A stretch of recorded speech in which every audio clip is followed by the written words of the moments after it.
નમસ્કાર દર્શક મિત્રો, ધ લોકસત્તા શોમાં આપનું સ્વાગત છે। ટ્રમ્પે અફઘાનિસ્તાનના બગરામ એરબેઝને લઈને એક મોટું નિવેદન આપ્યું છે।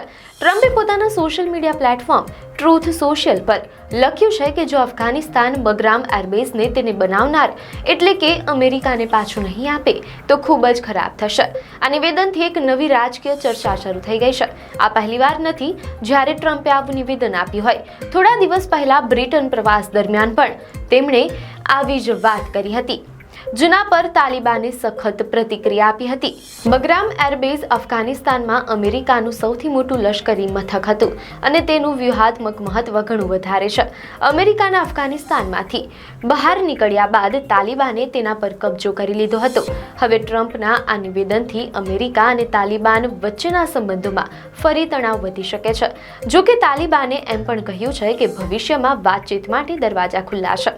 આ મુદ્દા પર અમેરિકા અને તાલિબાનની આગામી પ્રતિક્રિયા શું હશે તે જોવું રહ્યું।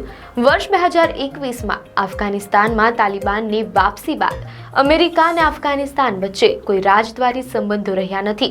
મીડિયા અહેવાલો અનુસાર ટ્રમ્પે તાજેતરમાં પોતાની બ્રિટન યાત્રા દરમિયાન બગરામ એરબેઝનો ઉલ્લેખ કરતા કહ્યું હતું, બગરામ વિશ્વના સૌથી મોટા એરબેઝ પૈકી એક છે અને અમે તેને પાછું આપી દીધું। હવે આપણે આ અડ્ડો ફરીથી મેળવવા માંગીએ છીએ કારણ કે તે જગ્યાથી માત્ર 1 કલાકના અંતરે છે જ્યાં ચીન પોતાના પરમાણુ હથિયારો બનાવે છે।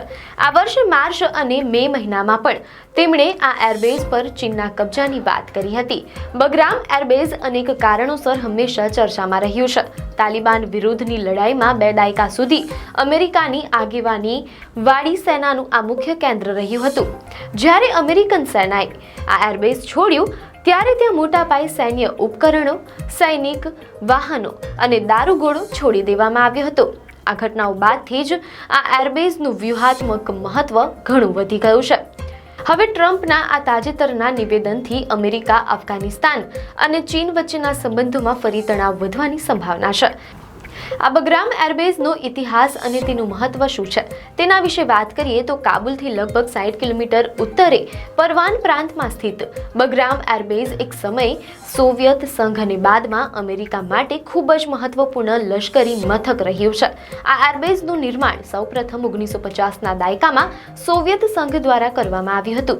1980ના દાયકામાં અફઘાનિસ્તાન પરના તેમના કબજા દરમિયાન આ એરબેઝ તેમનું મુખ્ય લશ્કરી મથક બની ગયું હતું।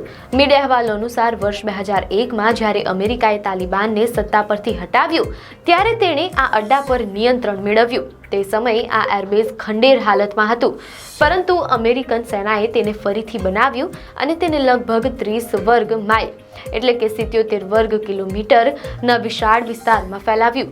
ડોનાલ્ડ ટ્રમ્પના જણાવ્યા અનુસાર બગરામ એક સમયે વિશ્વના સૌથી મજબૂત એરબેઝમાંથી એક હતું, જે કોન્ક્રીટ અને સ્ટીલથી બનેલું છે। આ એરબેઝ અનેક કિલોમીટર લાંબી મજબૂત દિવાલોથી ઘેરાયેલું છે।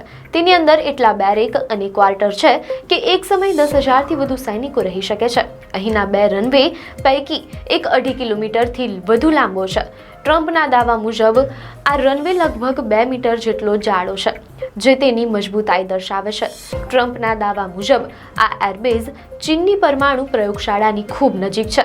જો કે વાસ્તવિકતામાં ચીનની સૌથી નજીકની પરમાણુ પ્રયોગશાળા લોપનુર બગરામ એરબેઝથી લગભગ 2000 કિલોમીટર દૂર ઉત્તર પશ્ચિમ ચીનમાં સ્થિત છે। સામાન્ય રસ્તાઓ દ્વારા આ અંતર કાપવામાં ઘણા કલાકો લાગી શકે છે, પરંતુ લોકહીડ SR-71 બ્લેકબર્ડ જેવા અત્યાધુનિક લશ્કરી વિમાનો આ અંતર લગભગ 1 કલાકમાં કાપી શકે છે। અફઘાનિસ્તાનના બગરામ એરબેઝનું વ્યૂહાત્મક મહત્વ કેટલું છે તેનો અંદાજ એ વાત પરથી લગાવી શકાય છે કે છેલ્લા 2 દાયકામાં 3 અમેરિકન રાષ્ટ્રપતિઓએ આ અડ્ડાની મુલાકાત લીધી છે। આ એરબેઝની મુલાકાત લેનારાઓમાં George W Bush, Barack Obama અને ડોનાલ્ડ ટ્રમ્પનો સમાવેશ થાય છે, જ્યારે જો બાઇડને પણ 2011માં અહીંની મુલાકાત લીધી હતી। તે સમયે તેઓ અમેરિકાના ઉપરાષ્ટ્રપતિ હતા। આ એરબેઝ મધ્ય એશિયામાં અમેરિકાના હવાઈ વર્ચસ્વ માટે પણ એક મહત્વપૂર્ણ સ્થળ માનવામાં આવતું હતું, પરંતુ હવે પરિસ્થિતિ બદલાઈ ગઈ છે। મીડિયા અહેવાલો અનુસાર છેલ્લા 3 વર્ષથી તાલિબાનની સેનાઓ અહીં અમેરિકન સૈનિકો દ્વારા છોડી દેવાયેલા સૈન્ય સાધનોનો ઉપયોગ કરીને લશ્કરી પરેડ અને અન્ય સમારોહનું આયોજન કરી રહી છે। અફઘાનિસ્તાનના બગરામ એરબેઝને લઈને ડોનાલ્ડ ટ્રમ્પના નિવેદનો પર હવે ચીનની પણ પ્રતિક્રિયા આવી છે. આ સમગ્ર મુદ્દો એક જટિલ આંતરરાષ્ટ્રીય રાજકારણનો ભાગ બની રહ્યો છે.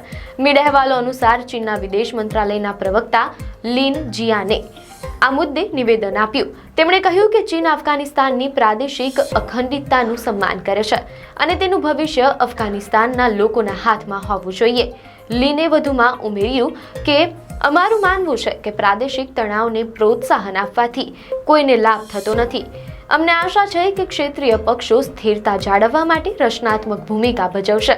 આ નિવેદન એવા સમયે આવ્યું છે જ્યારે રશિયા સિવાય દુનિયાના કોઈ દેશે અફઘાનિસ્તાનની તાલિબાન સરકારને સત્તાવાર રીતે માન્યતા આપી નથી, પરંતુ એ સ્પષ્ટપણે કહી શકાય કે ચીન અને તાલિબાન વચ્ચે સંબંધો સારા છે. મોટાભાગના દેશોએ અફઘાનિસ્તાનમાં તેમના રાજદ્વારી મિશન બંધ કરી દીધા છે, પરંતુ ચીને પોતાનું રાજદૂત ત્યાં મોકલ્યો છે.